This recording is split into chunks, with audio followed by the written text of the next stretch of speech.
Mula sa kabisera ng Inglaterra, sa puso ng Britanya, London, UK. London, UK. Ito ang Channel Philippines Network, Pinoy Radio UK. Pinoy Radio UK. Sumasayang papawid 24 oras. 24 oras. Buong linggo.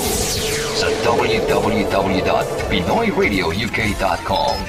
Ang mga pinakapaborito mga awitin, mga pinakaabangang programa, at mga sariwang balita at impormasyon mula at para sa mga kababayang Pilipino sa UK at sa buong mundo. Pinoy Radio UK. Pinoy Radio UK.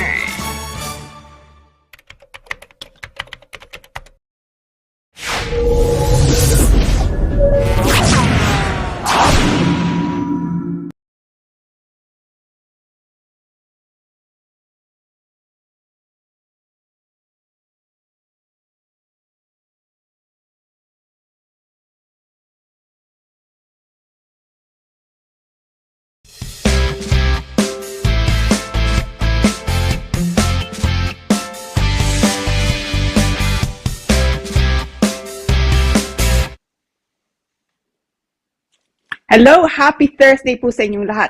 Welcome, welcome, welcome. Magandang gabi po. Today, anong petsa natin? Ang petsa ngayon, 22 June, Thursday. Happy Thursday nga, no? Ang pangalan ko po, Lira Simon CABATBAT. I'm with Douglas Simon Solicitors, so Douglas Simon CABATBAT actually.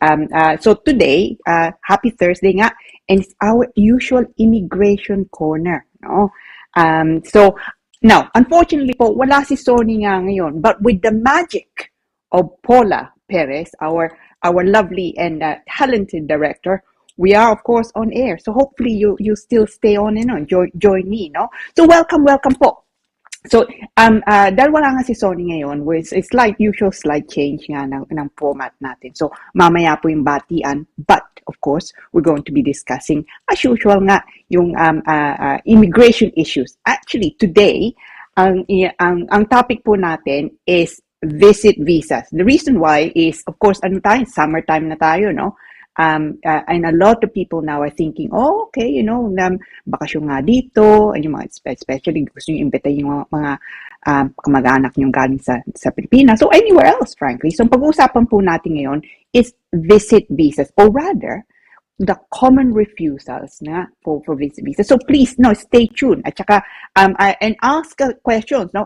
And don't forget, batiin nyo kami, no? I mean, I love doing this. I do. But my favorite, the whole thing, pero paborito ko, segment nga natin nito is yung batian. So please, say hello, no? Get your comments nga ready. Now, it is, it's 7:30, 7:39, no? Alas 7:30, or a little bit more. Happy Thursday, and I'm hoping that you are inside. Umuulan kanina biglang umulan, no? Ang init nga ngayon, tapos kanina biglang umulan. I got caught out actually, big drops like Philippines, no? Which was lovely actually. Except of course I didn't want to get wet because I'm seeing you tonight. Now, so it's been a strange day today weather-wise. It's been a strange day altogether, no? A strange week actually. I've been I don't know if you've been following. I've been following these poor people who unfortunately were stuck in the submersible, trying to find the Titanic, and I think may balita nga ngayon, which may be the worst case scenario. So it's quite sad, but it's been a strange week, and for some people, of course, a stranger still, no. But anyway, hopefully you're in a happier circumstance nga. And now, 7:30, I have not had my dinner. Ewan ko, kumain na kayo? No? Pagka nag-comment kayo mamaya, sabihin nyo sa akin, kung kumain na kayo, anong kinain nyo? Kung kakain pa rin kayo, anong kakainin nyo? I get a bit obsessed with food. Dahil nga, I've not eaten nga. I've eaten today, of course. Now, that wouldn't do. I've not had my dinner. Hindi pa ako kumakain ng panggabi. So, I'm quite looking forward to my dinner. I don't actually know what I'm having for dinner. I haven't cooked anything yet. So, hopefully something nice, but probably something quick. You don't also want to eat too late. But anyway, so mamaya nga, batian. So, please, if you have time, sabihin niyo sa akin, what have you had for dinner? And what are you about to have for dinner? Sino ba nagluluto? Kung nagluluto kayo, let me know also. I'm a bit obsessed, as I say, with food on a Thursday. Hindi pa ako kumakain. So, anyway, so now, ang pag-uusapan nga natin is yung ito po, no? Visit visas refusal reasons. So, particularly the two most common grounds nga of refusals. So, ang gagawin natin ngayon, titingnan natin ano ba 'yon? Titingnan din natin yung batas mismo, okay? And I mean, that was actually the change was not too long ago. That was December 2020, no? So yung titingnan nga natin and what to watch out for. So if you're looking to make an application nga, no, visit visa ang gusto nyo pumasok nga dito, yung mga kamag-anak nyo, kaibigan yung papasok nga sa Pilipinas, frankly, anywhere else, no? These are things to watch out for. I would say these reasons nga pag-uusapan natin mamaya is probably makes up at least 70%, no, of the refusal reasons. The most recent one was only actually yesterday na nakita ko nga exactly the same thing. Sabi ko nga sa kalayante ko, well, it's not an unusual, unfortunately, type of refusal. But so what we're looking at today is ano ba ibig sabihin and what can you do to try and head it off kung nagpapasok yung application. Kung na-refuse na nga kayo, what can you do then to try and challenge? Hindi pag-uusapan natin mamaya.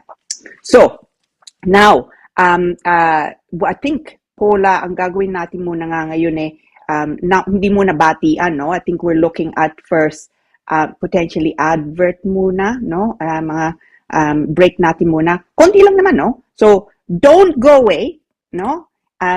Come join us back after the break. Sandali lang po. Mula noon hanggang ngayon, serbisyong mapagkakatiwalaan, serbisyong maaasahan pagdating sa inyong mga padalang balikbayan boxes. Dito ka na sa Forex Cargo. Sa presyong kayang-kaya ng bulsa, sigurado ka pa sa inyong padala. Forex Cargo. Dahil kailangan makarating. Call 0208-813-7064. O ano pang inaantay niyo mga kabayan? Tayo na sa Forex Cargo.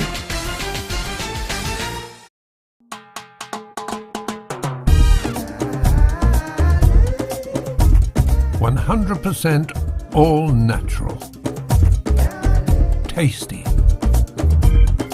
healthy, versatile, 4 unique flavors. Taste a real sauce. Galettos.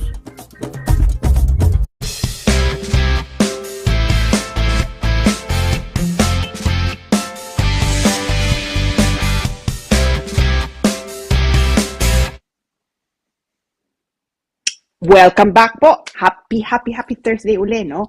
Ngayon, 22nd of June. 22nd of June na tayo. 2023. Astonishing! The time is going so fast, no?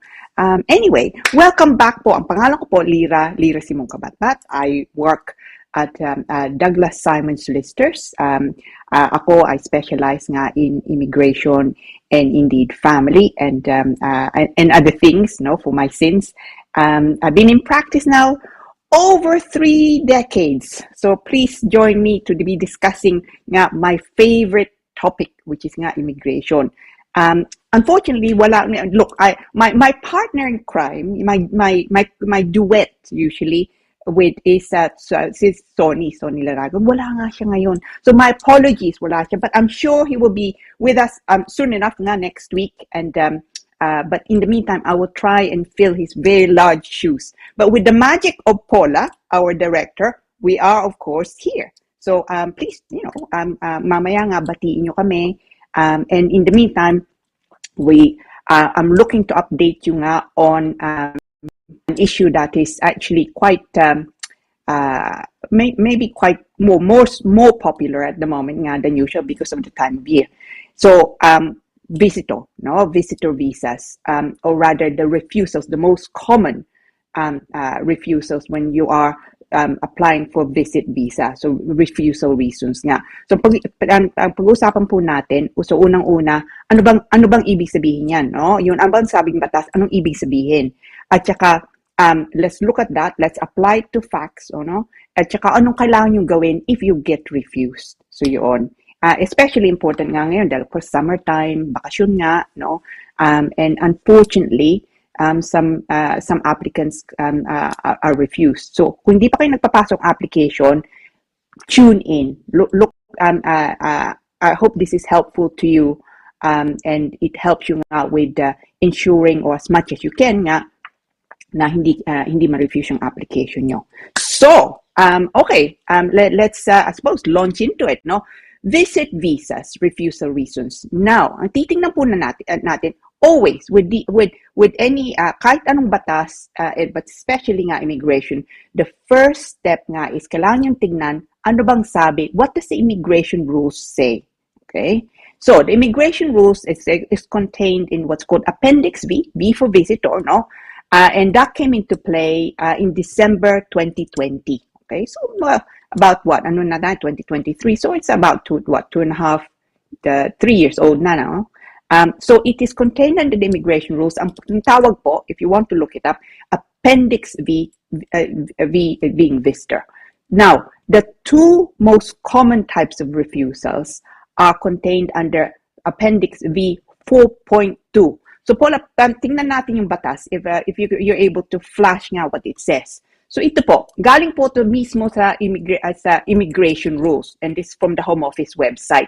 I've put in red the things that the most common refusal grounds. So, makikita nyo dyan. So, basahin natin. So, sabi dyan, the applicant, yung nagpapasok ng, yung nagpasok ng application, magpapasok ng application, must satisfy the decision maker, basically the Home Office, no, that they are genuine visitor, which means that the applicant, A, will leave the UK at the end of their visit, no, and will not live in the UK for extended periods through frequent or successive visits, or make the UK their main home, and then I put that in red, publican natin to, no, is genuinely seeking entry or stay for a purpose that's permitted under the visa route as set out in Appendix Visitor Permitted Activities, and will not undertake any of the prohibited activities set out in V 4.4 to 4.6, and again in red to, no, must have sufficient funds to cover all reasonable costs in relation to their visit without working or accessing public funds, including the cost of the return or onward journey, any costs relating to their dependents, and the cost of planned activities such as private medical treatment.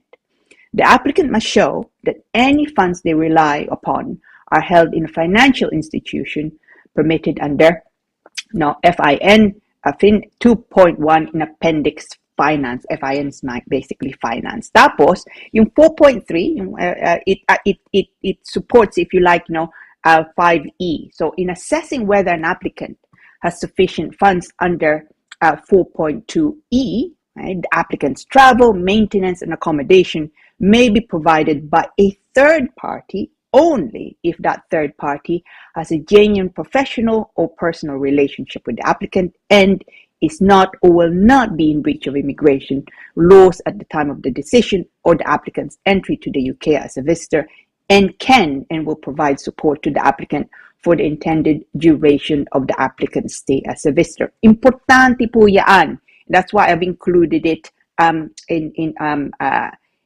the noted appendix nga. So, the two things are, it is genuineness, of intention at saka pera, money. So, tingnan natin genuineness. Now, what would be considered genuine intention, is not actually defined. So, it's a matter of fact. What do they look at? What can be construed genuine intention or otherwise, no? So what can be construed as not being genuine? And that has been, in the 3 decades now that I've been doing this, that's been so varied, no? It can be anything, frankly, anything and everything. And sometimes sometimes some refusals nga nakita ko, it's really for truly silly reasons. No?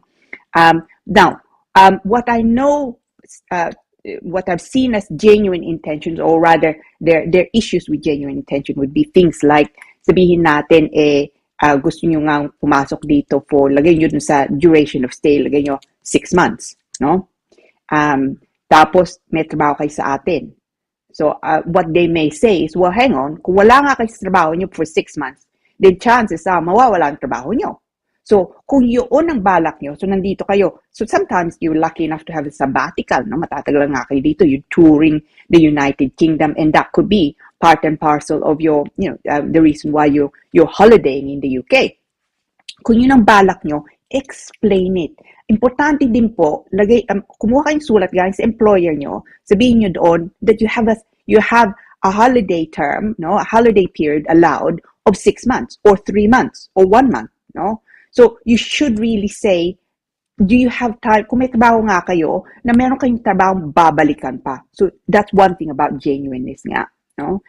Another is again linked to money, okay.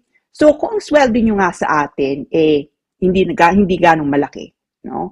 And when they calculate it, makikita nila na lahat ng sweldo nyo for the whole year, sapat nga lang yung para pamasahe dito, no? Then they may say, well, actually, the expense is not commensurate to the benefit. So ibig sabihin nga yung kailangan yung ibayad para sa pamasahe, stay nyo nga dito, napakasobra by if you look at what you earn, no? So there again, they may say, or they sometimes say, that in fact you have different purpose in coming into the UK. That the reason why you're willing to pay all your life savings towards it, or all your 1 year income towards it, is to be able to just come to the UK, wala kayong balak na umuwi sa atin, no? So again, that is also a possibility, genuineness nga.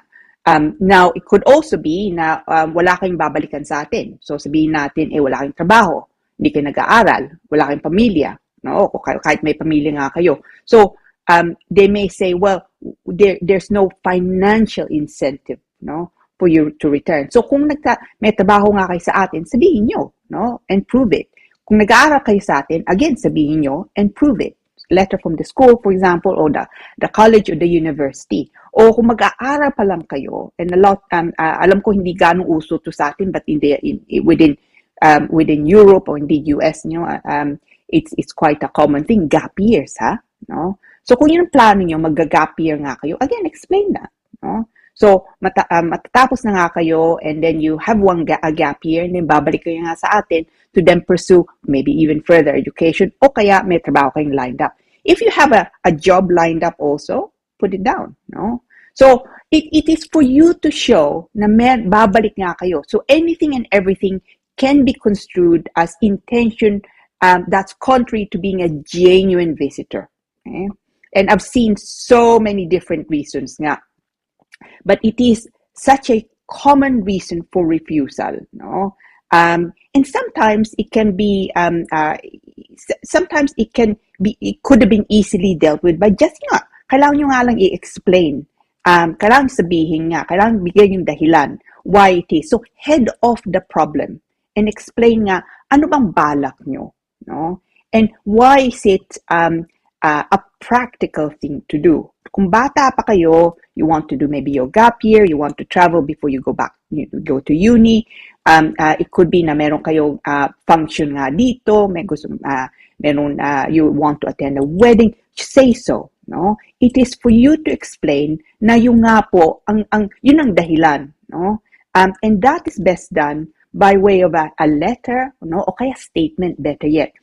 You can of course do a letter either way, no? Kailangan nyo nga lang sabihin doon, ano bang dahilan, and be factual, and back it up also.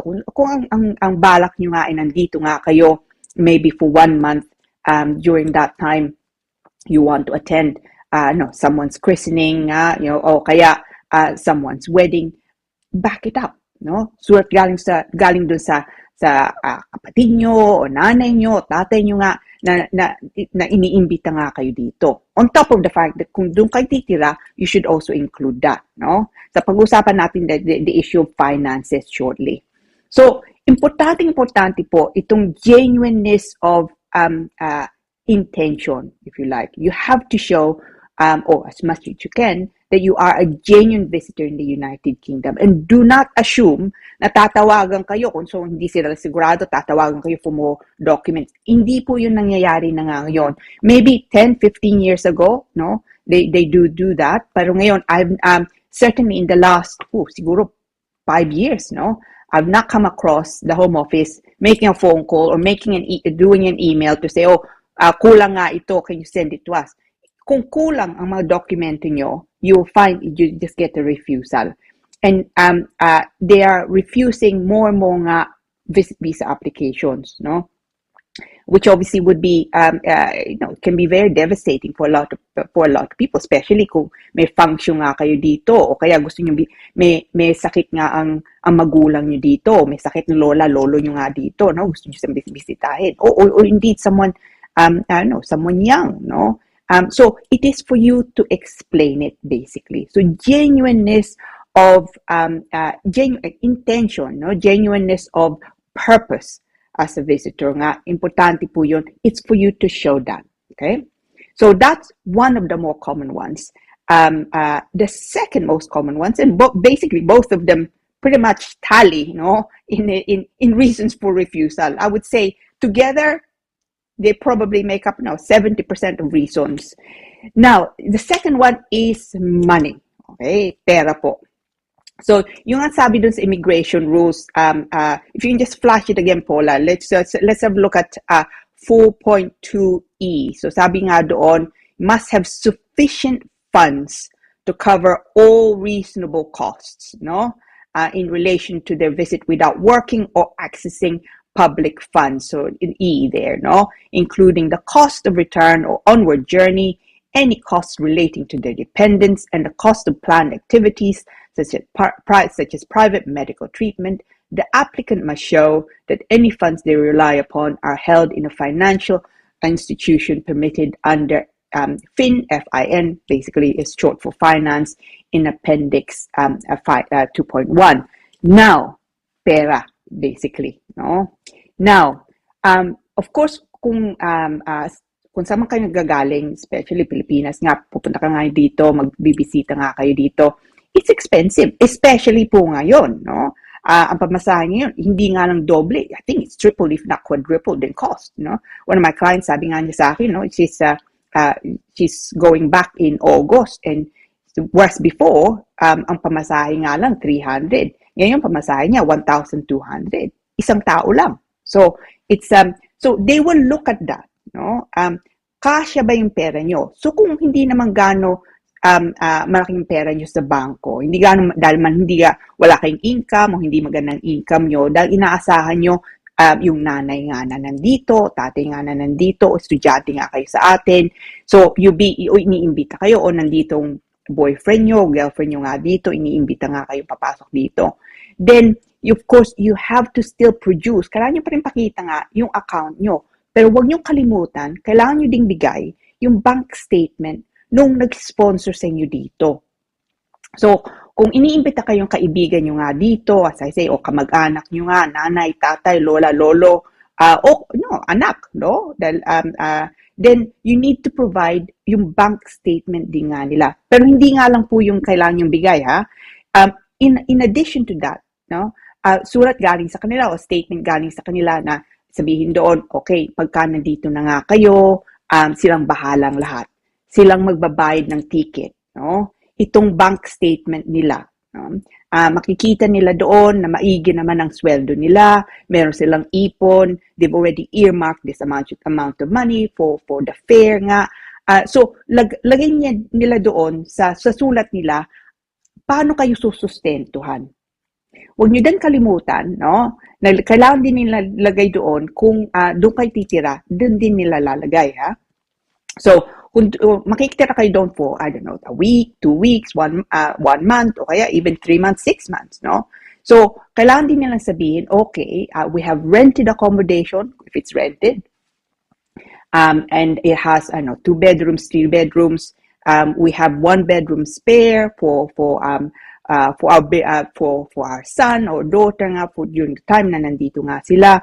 And of course, we will continue to pay our household bills. So walang problema, silang bahalang lahat, sapat ang pera nila pagka nandito na nga kayo. And that is allowed, no? Yung nga lang kailangan yung explain why are they doing that? Why are they sponsoring you? So that's the third thing nga, no? So Paula, the last bit, no, pakita natin. So makikita nyo doon 4.3, ha?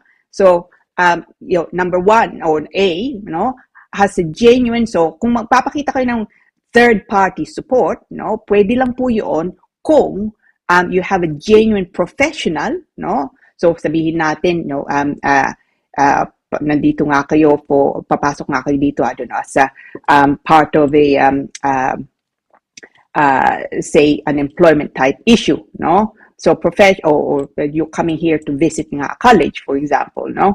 So has a genuine professional or personal relationship with the applicant, and okay, so because is not or will not be in breach of immigration laws at the time of the decision of the applicant's entry of the as a visitor, and can and will provide to the applicant for the intended duration of the applicant's stay as a visitor. So kung sino man ang gagawa ng sulat, no, para sa inyo, so yung sponsor nyo nga, tignan nila ito and make sure you cover all 3 points, A, B, and C, no?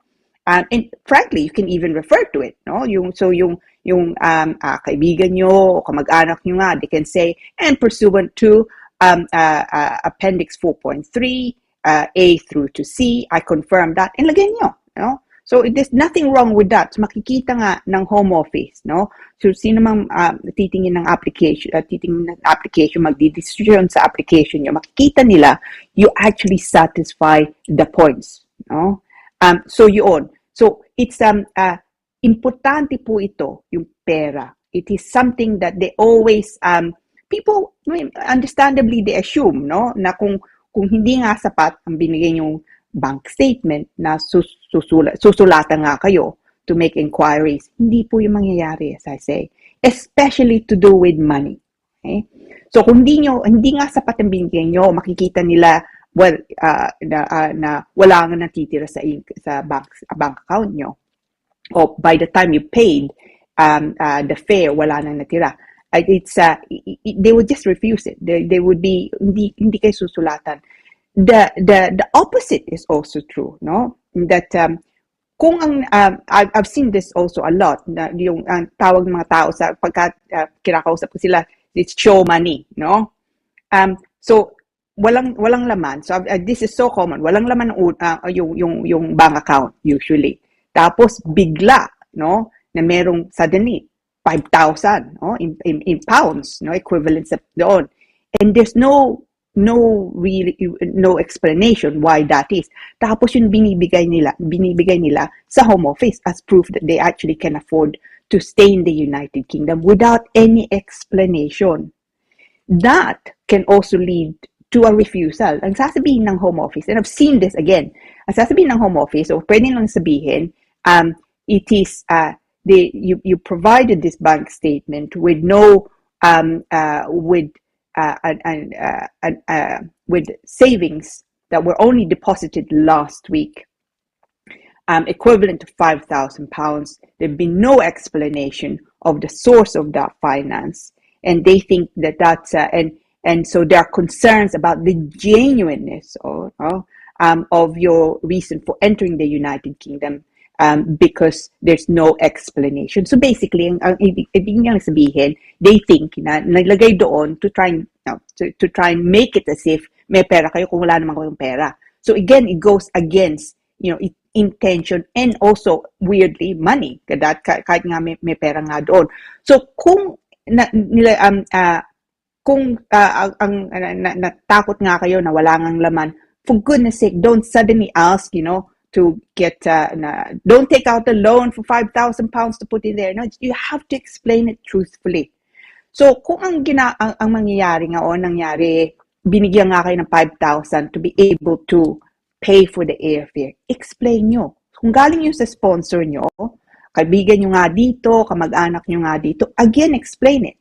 So, even provide nga yung bank statement nila, showing the money going from there to your account, no? So that you can also justify why it is that that's come about. Sabihin nga nila, no, you've nagpadala siya ng 5,000, dahil the 5,000, kayo nang bibili ng ticket. So it shows, of course, that they are genuine nga, no, in their wish to sponsor you, and they're genuine in their responsibility towards ensuring that you're not going to be receiving public funds in the UK, and that yung pera nyo sapat nga dito pagka nandito na nga kayo. So explain it, no? Truly, I think if nothing else, what you should always do in any kind of immigration, but especially nga visit visa, explain nyo, okay? And be factual about it. Because they don't probably much care about, well, matagal na kami hindi nagkikita and all of that. You can mention that, but you don't have to go overboard. Gusto nang makita, are you genuine with your intention in the UK? Meron ba kayong babalikan sa atin, for example, no? Ano bang rason nyo? Bakit kayo papasok dito? Okay? Kapag ka nandito na kayo, sapat bang pera nyo? And those two things, genuineness of purpose as a visitor nga, and the issue nga of money, okay, are the two most common grounds for refusal nga. So, ang payo ko, kung hindi pa kayo nagpapasok ng application, o kapasok nyo pa nga lang application, you haven't yet uploaded the documents nga, for goodness sake, magbigay ka ng sulat, explain nyo doon, itong balak ko, no? So, the purpose of entering ito, no? Itong balak ko, and this is why I need this, 3 weeks, 4 weeks, or 2 months, 3 months, no? And then, huwag niyong kalimutan nga, sulat galing sa sponsor nyo. At saka walang hindi gano'ng malaking yung nasa bangko nyo, explain, no? Why it is that kasya pa rin ang pera nyo pagka nandito na kayo. Basically, because everything's gonna be paid for by your employer, no? Now, kung ma-refuse yung application nyo, there are ways of, there's no right of appeal now, no, with visit visas, unfortunately. That went at least 10 years ago. Now, what can you do? You can challenge sometimes on what's called administrative review, or indeed judicial review, no? Otherwise, most people, frankly, just make another application. Sometimes that's also faster. Kung na-refuse na nga kayo, magpapasok ng panibagong application, kailangan yung, kailangan yung tignan, kailangan yung explain nga, yung dahilan, no? So, bakit kayo na-refuse? Why are you making an application now? And sometimes, just a question nga of, you have maybe provided enough documents because you didn't realize that was necessary. You're submitting it now. And also, kung sabihin natin na refuse nga kayo ngayon, you can make an application, a new application tomorrow, no? If you want to. Yung nga lang, you need to be able to distinguish that application. So kung sasabihin yung pangalawa, yung sinabi nyo nga nung unang-una, without really any explanation as to why you're making this new application, they just refuse it again, no? Sayang nga lang pera nyo. But worse than that, because visit visa for visitors are not as expensive as other visas, no? But worse than that, ibig sabihin mangyayari, papatungan nyo nga naging problema. Any kind of refusal, no, will count against you in any kind of application later on. So, don't just, I've heard people say, magsasapalaran na nga lang kami. That's not the way to deal with immigration nga, no? You need to be clear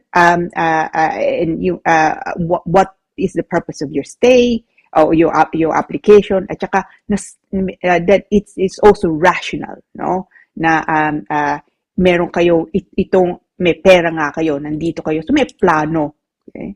And it's for you to do that. They will not call you, they will not email you to say, kulang pa kaming ganito.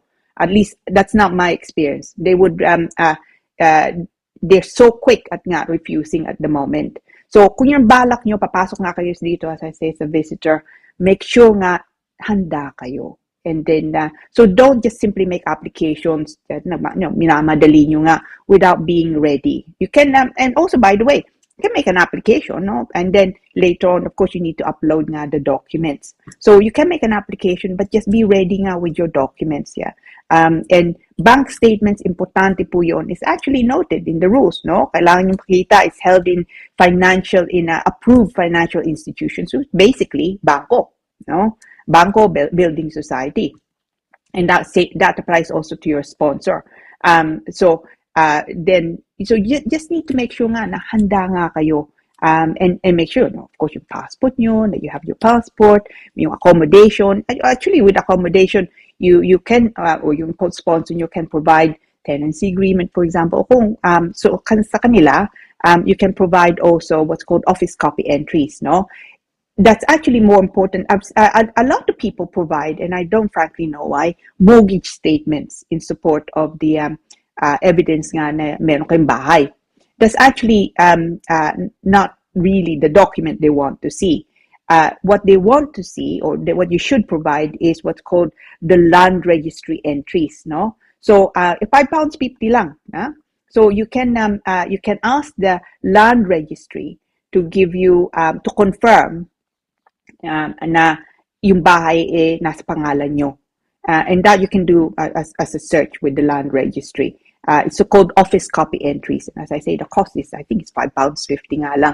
Pagka nakuha nyo na yun, nandun yung pangalan nyo, nandun yung pangalan sponsor nyo to say na nasa kanila nga yung bahay. Kung di sa kanila yung bahay, then of course you need to get a letter from whoever owns, no? So sometimes nga, meron kong mga kliyente, yung bahay sa magulang nila, doon nga nakatira yung asawa nga niya o yung boyfriend o girlfriend nga niya. So you need then a letter from whoever owns it, yung magulang nga. So be prepared. So essentially what I'm saying is, look, be prepared po kung ano mang papasok nyo, but especially po visit visa, no? Make sure nga that you're prepared. And na hindi nga lang basta-basta, no, hoping for the best. With immigration, gone are the days when magpasasapalaran nga lang. You need to make sure that you have documents nga to support your application. So hopefully that was of interest to you. It's always ito. I'm passionate about law, but particularly nga immigration. It is it's especially nga ngayon because so many things are immigration is looked at as a challenging area of law, no? Both politically, no, and also nga legally, So it's for you to be ready. I mean, look, it doesn't mean na hindi kayo makapasok nga dito. They've not shut the door to visitors, no? But yung nga lang, you need to just be careful because if you get a refusal, then that can affect future applications. But there you go. Anyway, so now, Paula, I think meron tayong mga questions. Actually, we have some really good questions po. So galing po to kay Dorothy S. Good day to you both, Attorney Lira and Sir Sonny, and to all viewers. Ako po, merong ILR. ILR stands for Indefinite Leave to Remain, visa po ako. Umuwi po ako sa Pilipinas noong year 2020. Okay? At di na nakabalik sa UK dahil sa pandemic. Sabi po ng iba, pagka more than 2 years na daw ang ILR visa ay hindi na makakastay sa UK. Possible po bang mag-lapse na? Sa 2024 pa po ko mag-expire ang ILR ko. Pwede po bang kayang makabalik ako sa UK? Ano pong dapat kong gawin? Thanks and God bless. Galing po to kay Dorothy. This is an excellent question, Dorothy. Salamat po for asking it. Now, so unang-una, yung tama yung balita mo na pagkalagpas ng 2 years, no? 2 years in total, na wala ka nga sa UK, so the Philippines, even though it's partly because of COVID nga, yung pandemic nga, maglalapse na nga ba yung ILR, yung indefinite leave to remain, yung visa mo sa UK. Unfortunately, tama po yun.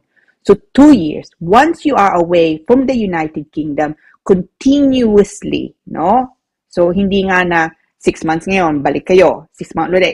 So, continuously, hindi ka bumalik dito sa United Kingdom at all, no? For continuous 2 years, automatic po lapse na yung indefinite leave mo, unfortunately, Dorothy. So, kung bumalik ka sa atin, 2020, 2023 na tayo. So, you're looking at, at least 2.5 years, no? Dahil June na nga tayo, 2.5 years. So, ibig sabihin, lapse na nga na yung indefinite mo. Now, yung sinasabi mo 2024, yung card yun lang po, yung BRP mo. Your card, I suspect, would have ended 31st of December 2024. Dahil lahat ng mga card na nga BRP will actually end on 31st of December 2024. Hindi mo ibig sabihin na wala na yung status mga tao, no? Apart from you, Dorothy. Dahil nga, it just means yung card po matatapos. We spoke about that last week, no? So yung card matatapos 31st December 2024, pero hindi ibig sabihin that you are protected from the 2 years lapse, no, Dorothy? So, automatic po yun. Now, it doesn't mean you can't do anything necessarily. So, mangyayari po ito. Kung lapse na nga yun, pwede ka pa rin bumalik nga dito, but you need to make an application under what's called the returning resident route. Okay? So, basically, kailangan sabihin doon na meron ka pang, ewan ko, may kamag-anak ka pa dito, meron ka pang tinitirahan dito, na umuwi ka nga lang sa atin, ka lang ka doon dahil nga because of the pandemic. So, you have to explain your substantial ties to the United Kingdom. And they actually mean that, no? Substantial ties. Hindi nga lang na, okay, meron kang kaibigan nga dito, no? Gusto mo siyang pasyalan nga dito. That does not cut it. That's not substantial ties necessarily. So gusto na makita, may kamag-anak ka ba na or relationship nga dito, may bahay ka ba, nandito ba mga account mo. So it's an application called returning resident route. So bad news, Dorothy. If you've been away from the United Kingdom, tuloy-tuloy, no, to over 2 years, na-lapse na yung indefinite mo. Keep me informed, yeah? It's a terrible thing. So, returning resident route ang kailangan mong tingnan. So, ewan ko meron pa na, I think we have some more questions, ano? Paula, tingnan natin. Okay. Galing po to kay Charo M. Hi, Attorney Lira and Sir Sonny. My question is, possible po bang ma-refuse ang visa pag 1 month mahigit na kung walang email na na-receive galing sa home office? Yung mga kasabay ko po kasi sa VFS, may mga email na sila. Yung iba, successful. Yung iba, naman po is refused. Skilled worker visa pong in-applyan ko. Maraming salamat. Charo, yeah, look, hindi yun imposible, no? 1 month is actually not an unusual time, ha? Now, kung ang pagpasok mo dito o in-applyan mo under the skilled worker route, no? Yung nga, and also it's to do with the health and healthcare visa. So to come to the UK as a carer, for example, o kaya something in the medical field, 1 month is not unusual. Pero ang payo ko ito, check-in mo, and unfortunately, I've had clients who've had these issues. Hindi nila napansin yung email nga because it went to their junk mail, ha? So, make sure, Charo, that when you check, no, checkin mo din yung junk mail mo, because sometimes it goes there. The many times I've had clients say, oh, wala pang sagot, but it was actually in their junk mail. But 1 month, it's not unusual. But they have to make a decision. Hindi mangyayari o hindi pwede, hindi nga lang sila sasagot. They will need to make a decision, no? And you can, of course, make inquiries also. Huwag kang matakot, no? You can, of course, email also to say, okay, nagpasok ka yung application nito, what's happened now? At saka yung employer mo, binigyan ka, of course, ng cost, the certificate of sponsorship. Abalahin mo sila. Sabihin mo, wala pang sagot. Can they just check, no? So what has happened? So it's, no, chase them, no? Huwag kang matakot. Just because you're chasing them, and I have this also, no, ayok nilang abalahin yung home office. Baka magalit sila sa akin, no? Ma-refuse nga application ko. No, you're perfectly entitled nga to chase, no? But I mean, of course, depends on the type of application you have. Sometimes nga, the delay is not a bad thing. Sometimes, but yung nga, importante, Charo, don't chase them, no? But check, bago mo gawin yon, check your junk mail. Because the many times I've seen people say, oh, wala pang sagot, nandun sa junk mail nila. Check it. Okay? Now, oh, batian! My favorite favorite segment of Thursdays.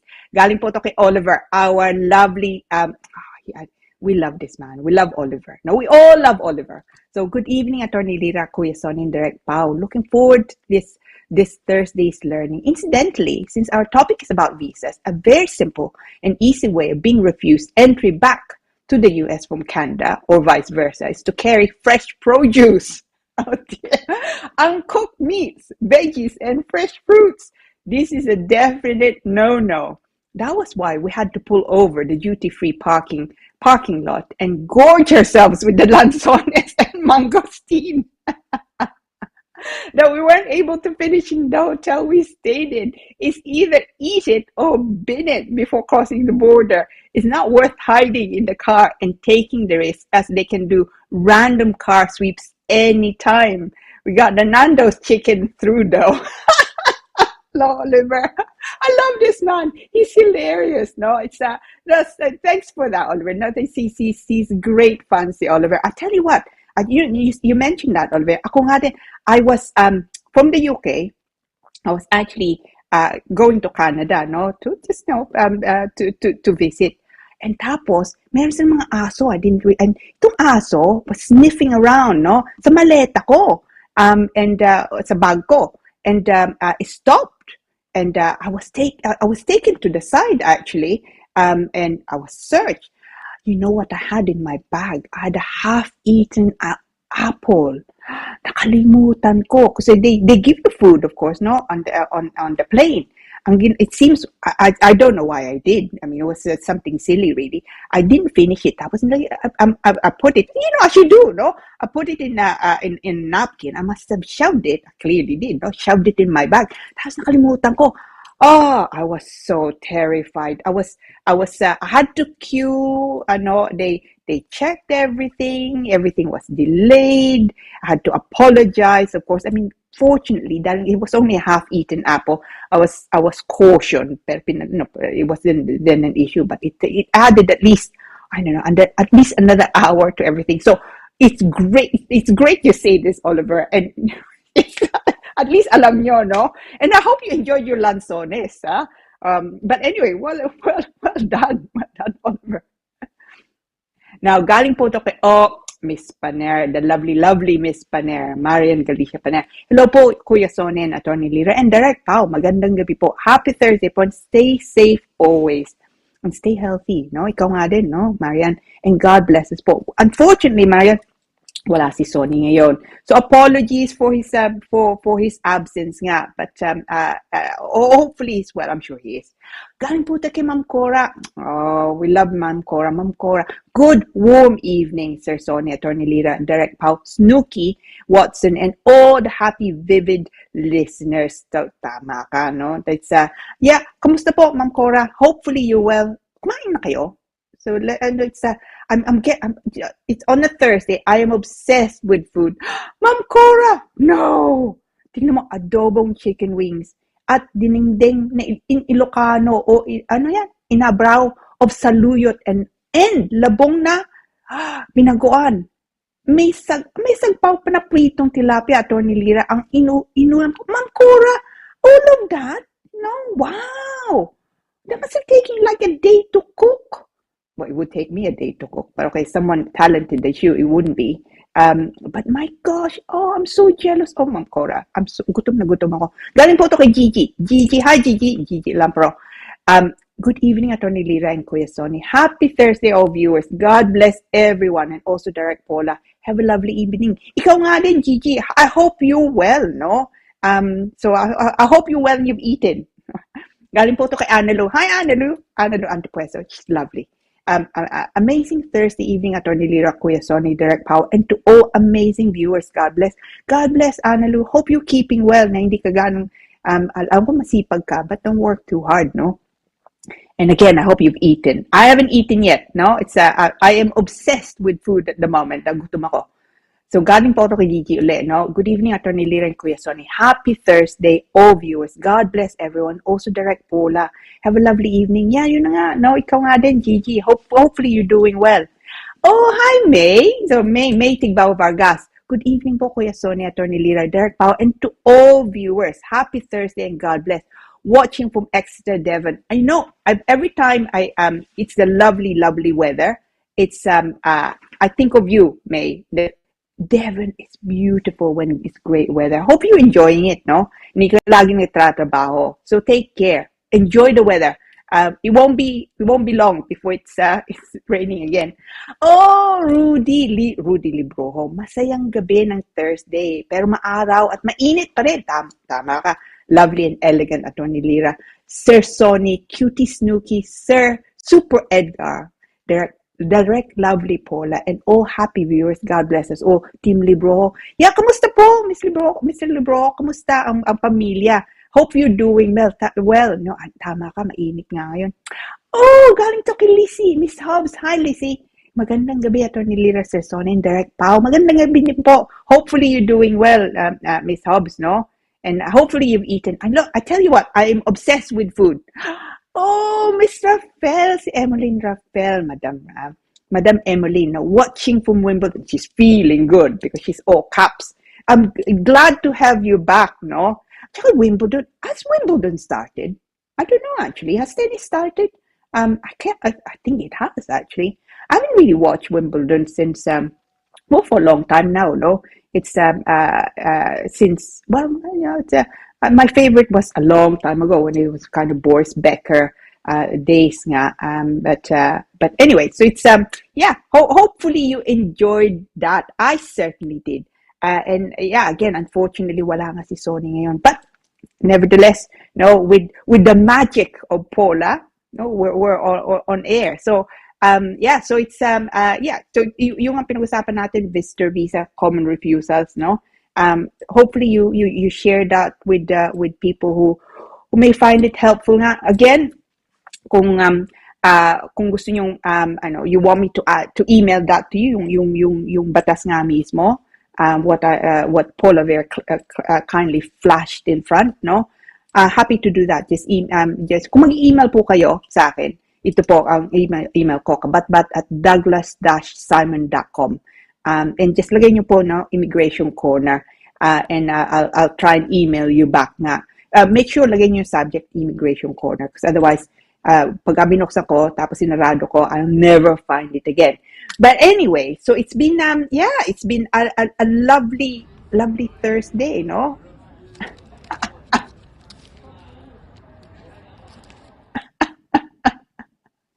Okay, yun po yung aso ko. Now, aso ni Sir Sonny is si Snooky. Snooky is very cute with a teeny nose, no? Yung po si Watson, no? Kagabi nga lang yun. So it's a very new video of him. On the other side, na hindi nyo nga nakita, is a bag of chips. Okay? Nasa kabila. So yan. So he's trying to get to the bag of chips. Eh? So that is why he's desperately trying to climb over nga this wall, no? Makikita niyo ang laki, no? He's not quite as, I'm still a little bit taller than him. Not much, no? Pagka nakatayo nga siya. But yes, so it's that was Watson. Thank you for that, Paula. Now, so it's been a lovely Thursday sa akin. I mean, I always enjoy Thursdays, and thank you for sa mga bati nyo, and thank you for the questions nga. Hopefully I've dealt with them, but as I say, kung meron kayong mga questions, feel free to email me nga to email namin ko cabatbat@douglas-simon.com. Now, kung you can also have a look at our website, no? I try always to upload nga information about yung topic nga natin. So ang email ito pong website namin, www.douglas-simon.com. If you have a look at the news, section, the tab nga, if you click on that, makikita nyo, I try and upload, as I say, the up-to-date articles nga that I write and also yung pag-uusapan. Actually, I'll try and upload this so that makita nyo. But anyway, you're very welcome, of course, to email me also. I'm at the moment I'm up to my neck with court hearings, so I'm a bit behind with emailing people, calling people. So bear with me, but I will try and do my best. Anyway, thank you so much for joining me, and of course joining us. No, so just leaves me. It's 7:30 now. No, kakain na ako. I'm so hungry. No, I hope you're also eating. So on behalf of Derek Paula, and of course Dr. Watson, my Watson, yung aso ko, and for me, no, salamat po. Thank you for joining us. I hope you enjoyed it as much as I've enjoyed it, and I hope to see you all next Thursday. And enjoy the good weather. It's not going to last. And I'll see you next Thursday. Okay. Thank you. Bye.